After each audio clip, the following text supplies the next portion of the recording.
So today we are making kulikuli and kulikuli oil, so come along with me.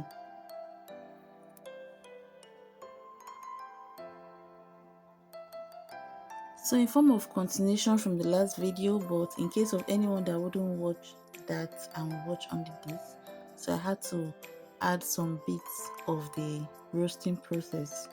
So you can roast on your stove top and you can roast in the oven, and I prefer the oven method to roast.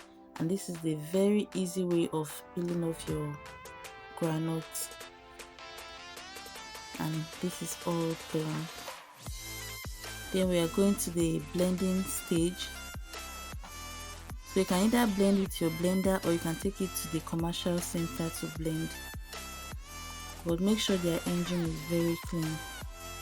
Then you add in salt, you add in all the spices you want to add to it to make this spicy kulikuli.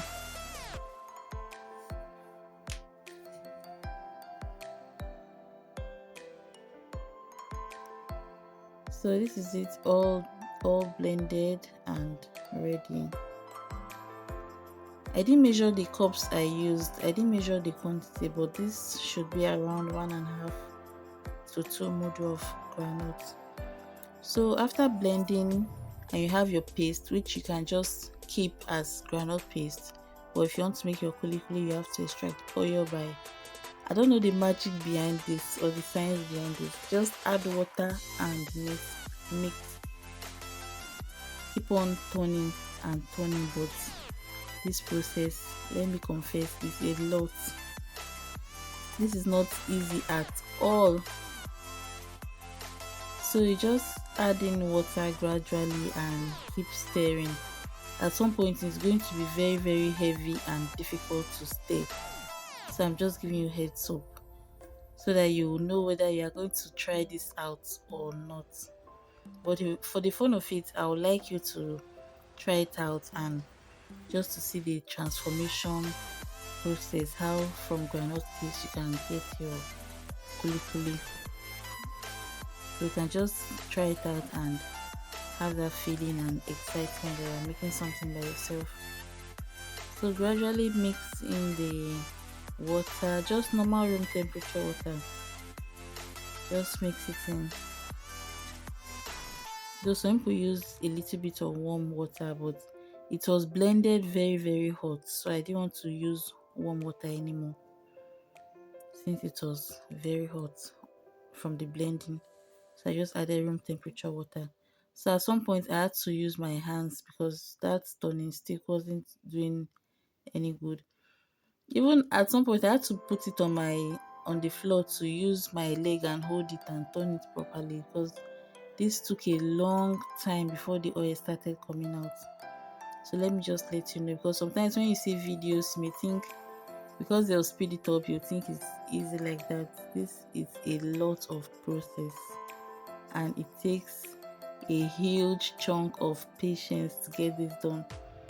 Though this took about an hour, all the mixing and for it to bring out oil and everything. The whole process took about 1 hour. So this is undiluted groundnut oil, fresh, and you can see the oil. So when the oil is coming out, you gradually scoop and you continue mixing. So at this stage you wouldn't add water anymore.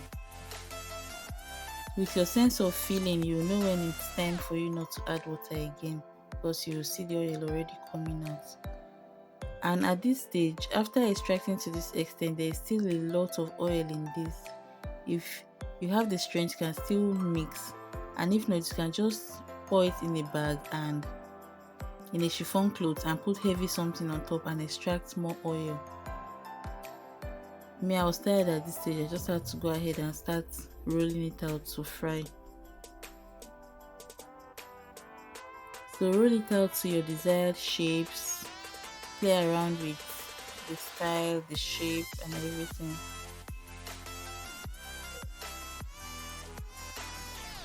Will I be trying this again? For now, I don't know, because the stress is still in my head. that I will not forget in a short while.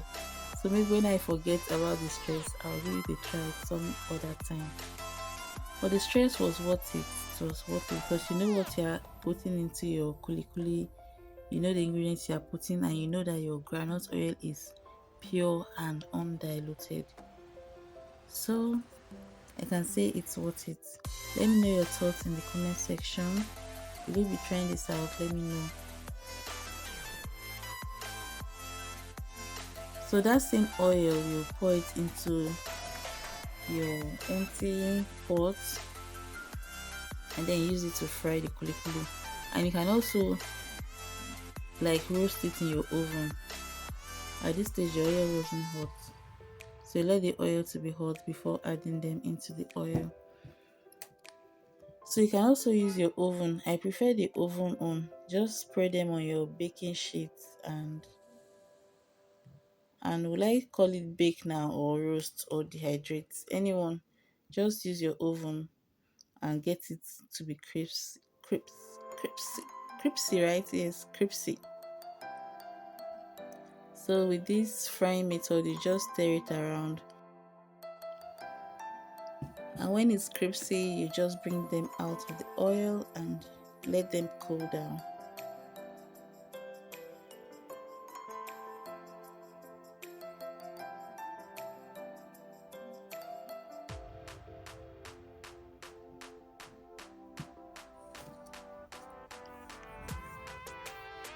And this is my first trial of making kulikuli. I've been seeing this kulikuli and I've been thinking of I would like to make this, I would like to make this, and it turned out well. So thank you all so much for watching. This is the one I took to my oven and it came out very crispy. So this is the oil. I'm just pouring it into. I put a little mesh cloth so that it will just extract any particles that may be inside, but this is so pure and neat. This was what I got, but if I had pressed it in a chiffon cloth and extracted more oil or gotten more oil. So is this worth it? Is this what you are going to try out?